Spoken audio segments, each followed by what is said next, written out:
देखो भाई, अरिथमेटिक है, एडवांस है और कैलकुलेशन है। मैं आपको एक चीज बताता हूं, कैलकुलेशन को अच्छा करने के लिए 30 तक के पहाड़े हर बच्चे को याद होने ही चाहिए, 50 तक के वर्ग और 30 तक के घन हर एक बच्चे को याद होना चाहिए। इसके अलावा कम से कम 15 मिनट आपको एक महीने अच्छी प्रैक्टिस करनी चाहिए कैलकुलेशन की, पेन फ्री, जिसमें पेन ना चलाना पड़े और बस आप कुछ भी प्रैक्टिस करो या कम से कम पेन चलाओ, जिसमें आपके कैलकुलेशन की अच्छी एक्सरसाइज हो, आपका दिमाग काम करे। तो ये सब अगर याद होंगे और 15 मिनट सिर्फ आपने अगर एक महीने तक दे दिया, मैं आपको बता रहा हूं कि आज जितना भी टाइम लगता होगा उससे आपका आधा समय आ जाएगा आपके कैलकुलेशन की स्पीड के कारण। ये एक ऐसी चीज है जिसको बच्चे इग्नोर करते हैं। वो सोचते हैं हमें तो क्वेश्चन करके आना है, कितना भी समय लगे, लेकिन एक समय के बाद आपसे प्रश्न बनने लगते हैं, लेकिन समय कम पड़ जाता है। और समय कम अगर पड़ गया तो फिर पेपर में कैसे भी सवाल आए आप आउट हो जाओगे। और कैलकुलेशन को लोग बहुत ज्यादा भाव नहीं देते हैं और इन चीजों पे तो बिल्कुल नहीं। वो सोचते हैं तो बच्चों का काम है यार, इसको कौन करे, हम तो बस चैप्टर्स पढ़ेंगे।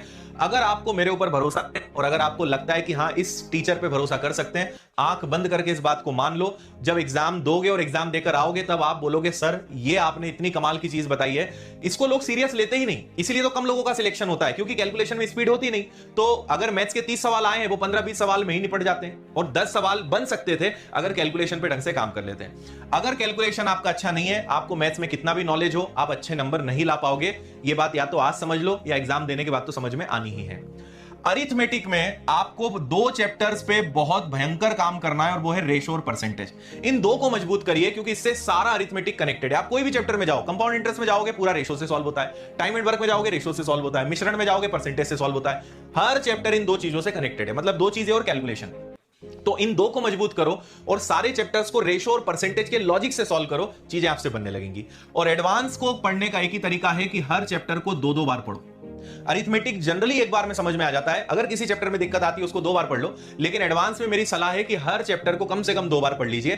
क्योंकि अगर मैं एनटीपीसी की बात करूं तो पेपर का लेवल मॉडरेट आएगा, इजी तो नहीं कह सकते लेकिन टफ नहीं आना है। और अगर किसी का बस बेसिक अच्छा है, नॉर्मल जो फॉर्मूले अगर आपको याद हैं, क्योंकि एडवांस मैथ्स में फॉर्मूले का रोल है, कॉन्सेप्ट्स का रोल है, अगर बस मतलब जैसे सांख्यिकी चैप्टर स्टैटिस्टिक्स है, बस फॉर्मूला पता होना चाहिए यार कि बहुलक बराबर माध्यिका का 3 गुना और माध्य का दुगना। अगर इतना फॉर्मूला याद है तो क्वेश्चन ऐसे आते हैं कि माध्यिका इतनी है, माध्य इतना है, तो बहुलक कितना।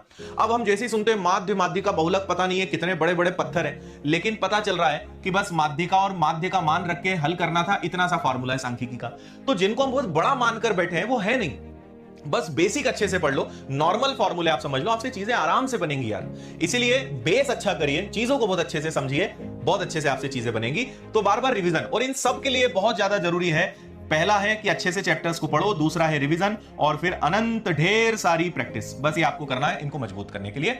और इन सब के लिए आप प्रीवियस ईयर्स के क्वेश्चंस की मदद लो, एमसीक्यूज की मदद लो, है ना, जो हम कई बार प्रैक्टिस सेशंस लेते हैं, आपके टेस्ट लेते हैं, वो क्लासेस अटेंड करो, तो इस सबसे फायदा मिलेगा। मैंने पहले भी कहा है कि YouTube प्रैक्टिस के लिए बहुत अच्छा सोर्स है, लेकिन जीरो और एकदम बेसिक से पढ़ने के लिए आपको कोर्स ज्वाइन करना ज्यादा फायदेमंद होता है। आप हमारा कोर्स ज्वाइन करें, किसी और प्लेटफॉर्म से जुड़े, फर्क नहीं पड़ता, लेकिन बेसिक के लिए YouTube पे टाइम वेस्ट करना बहुत भारी पड़ जाता है कई बार। प्रैक्टिस के लिए YouTube से अच्छा कुछ नहीं है, लेकिन बेसिक में कई बच्चे जो हैं रह जाते हैं उस कारण। बाकी आपकी चॉइस है। और जब आपका कोर्स कंप्लीट हो जाए तो फिर मॉक टेस्ट लगाना चालू करिए। आप ये भी कर सकते हो कि चलो यार रेशो परसेंटेज इनके टेस्ट लगाएं, जब पूरा मैथ्स हो जाए तो पूरा अरिथमेटिक का लगा लो, पर्टिकुलर एडवांस का लगा लो, कभी कभी कैलकुलेशन की प्रैक्टिस कर लो। अपने आप को चैलेंज देते रहो, प्रैक्टिस करते रहो। अगर आप चाहते हो कि जैसे जैसे आगे बढ़े पुराना हम ना भूलें, तो उसका एक ही तरीका है, प्रैक्टिस और रिवीजन।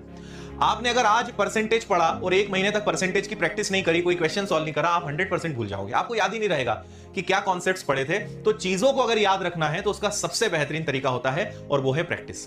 दूसरी एक चीज आपको क्या करनी है कि आपने अगर किसी भी चैप्टर का बेसिक पढ़ा, आपने उस चैप्टर का बेसिक पढ़ा, जरूरत है तो उसका रिवीजन करा, अब आपको ना एक्स्ट्रा उसकी प्रैक्टिस के लिए क्वेश्चंस करने हैं।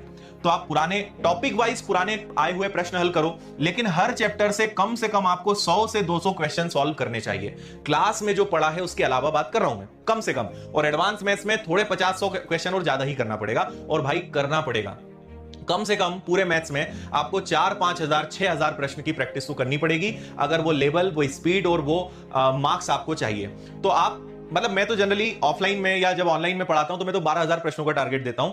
आप समय के हिसाब से, रेलवे के एग्जाम के लेवल के हिसाब से 6,000 प्रश्नों का टारगेट भी ले लो कि भाई 6,000 प्रश्न तो करनी है। अब 6,000 प्रश्न सारे चैप्टर्स में बांटोगे तो अपने आप 100 से 200 का एवरेज आपके हाथ में निकल के आएगा कि इतने प्रश्न टॉपिक वाइज आपको करना ही करना है। मैथ्स बहुत आसान है, बस अगर सही तरीके से चला जाए, एक अच्छे प्लानिंग के साथ चला जाए तो रिजल्ट्स मिलते हैं। पुरानी जो भी आपकी कंसेप्शन है, पहला आपका जो भी अनुभव रहा है, सब बाजू करो। आप तो एक नई और एक शानदार शुरुआत करो कि भाई अब इसको बहुत अच्छे से करते हैं और एक पॉजिटिव थिंकिंग के साथ बढ़ते हैं। आप जब पढ़ोगे, कैलकुलेशंस की बहुत अच्छी अच्छी ट्रिक्स है, बोर्ड मास है, डेसिमल है, फ्रैक्शंस है, गुणा, इन सब की कितनी शानदार ट्रिक्स है। जैसे हम करते आए हैं वैसे करने की जरूरत ही नहीं है। तो जब आप सीखोगे तो आपको पता चलेगा कि हमें जो पहले मैथ्स पढ़ाया गया है वो वैसा नहीं है जैसा आप पढ़ना है या जो ट्रिक्स अब काम करती है। मैथ्स बहुत इंटरेस्टिंग है, पढ़ाया बहुत बेकार तरीके से गया है, इसलिए हमारे दिमाग में बैठ गया कि मैथ्स बेकार होता है। मैथ्स बेकार नहीं है, उसको पढ़ाया बेकार था। अच्छे से आप पढ़ोगे, और मैं आप सबको इसलिए कहता हूं कि मैथ्स के किसी भी चैप्टर में आपको अगर दिक्कत है, आप YouTube पर जाइए, किसी भी चैप्टर का नाम लिखिए, उसके आगे आप मेरा नाम लगाइए कि for example percentage by Aditya Patel, आपको मेरा वीडियो मिलेगा। या आप परसेंटेज तो चलो छोटा टॉपिक है, सिंपल है, कंपाउंड इंटरेस्ट ले लेना, चक्रवृद्धि ब्याज ले लेना, लिखना आप compound interest by Aditya Patel, आपको मेरे वीडियोस मिलेंगे। आप केवल एक वीडियो देख लेना, आपका नजरिया बदल जाएगा मैथ्स के प्रति, कंपाउंड इंटरेस्ट के प्रति, और आप कहोगे यार कंपाउंड इंटरेस्ट कितना अच्छे से समझ में आया, हम तो सोचते थे बड़ा कठिन है। तो हमारा जो माइंडसेट बन गया है ना, वो दिक्कत दे रहा है। आप एक बार अच्छे से पढ़ोगे तो आपको समझ में आएगा कि मैथ्स वैसा नहीं है जैसा पढ़ाया गया, ये बहुत इंटरेस्टिंग और बहुत इजी और ट्रिकी है। तो पढ़ के देखिए, तब आपका नजरिया बदलेगा, पुराने कंसेप्शंस आपको हटाने पड़ेंगे। और मैथ्स को अच्छा करना है तो प्रैक्टिस के अलावा कोई तरीका नहीं है। कैलकुलेशन की शानदार प्रैक्टिस और चैप्टर वाइज बहुत सारी प्रैक्टिस, खूब सारे टेस्ट लगाओ, मैथ्स में डूबे रहो आप ना। आपका मैथ्स एकदम शानदार हो जाए तो आप कहना बस करा नहीं जाता, लोगों से पता तो फिर भी होता है लेकिन लोग करते नहीं, और जो करता है उसको रिजल्ट मिल जाता है। इसलिए करिए भाई मेहनत, आपको 100% इसमें रिजल्ट्स मिलेंगे। ठीक है, कॉन्सेप्ट्स को बहुत अच्छा करिए, ये बहुत सही सभी बातें हैं जो मैं आपको अभी बता रहा था। तो अगर आप इन चीजों का पालन करते हैं, सिस्टमेटिक चलते हैं, बेसिक को पकड़ के चलते हैं, सीक्वेंस तय करते हैं कि यार पहले ये पढ़ना है बाद में ये, जैसे एडवांस मैथ्स में कोई कनेक्टिविटी वाला काम नहीं, कहीं से भी पढ़ लो।